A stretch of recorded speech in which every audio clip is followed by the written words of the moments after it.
In this quick tutorial, I'll show you how to paint soft, fluffy clouds using acrylic paints. This technique is simple and easy to follow, so it's perfect for artists at any stage.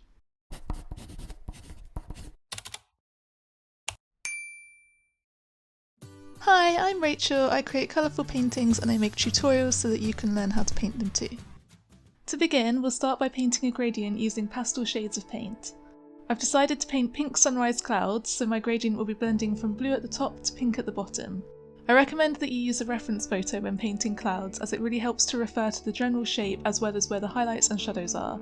The full-length tutorial for this painting is now available on my Patreon, which is Rachel Froud Art. This is an hour-long video with full step-by-step instructions. I always include my reference photos with my full-length tutorials so that you can use them in your own paintings. Then you can use some white acrylic paint to add the edge of the cloud. Make sure that the shape isn't too uniform and use swirling motions with your brush to create that fluffy texture.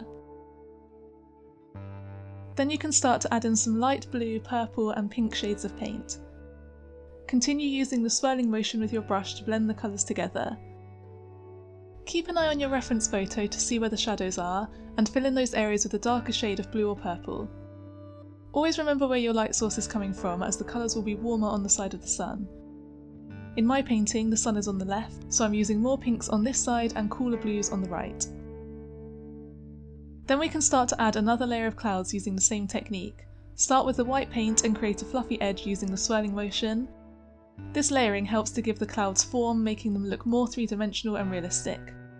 Continue to add shades of light pink, purple and blue paint using the circular motion to blend the colours together, adding the darker shades where the shadows are. Continue to build up the layers of clouds using the same technique, referring to your reference image to see the general shape and placement of each layer. As you build up the layers and add the warm highlights and cool shadows, you will start to see the form of the clouds really coming together. Continue to do this until your canvas is covered, and then we can start to add more details in the next step.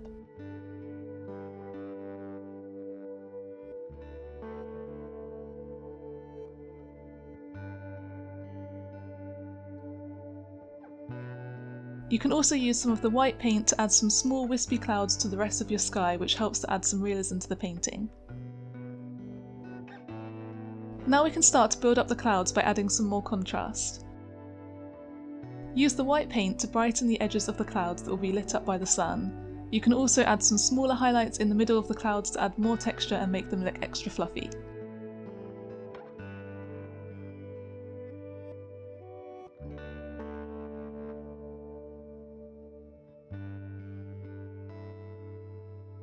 To warm up the sunny side of the clouds, we can add in a little bit of light orange paint. Add a small amount of paint to the areas of the clouds that are lit up by the sun using the same circular motion with your brush. Make sure you don't mix this with the blue sections of clouds, as the paints will make a muddy brown colour when they mix. Then we can continue to add some more contrast by darkening some of the shadows using the darker blue shade of paint. If you're painting stormy clouds, you can make this even darker. I wanted a pastel colour palette for this painting and more of a cute fluffy look, so I haven't gone too dark with my shadows. But the cool blue really helps to make the clouds look more three-dimensional.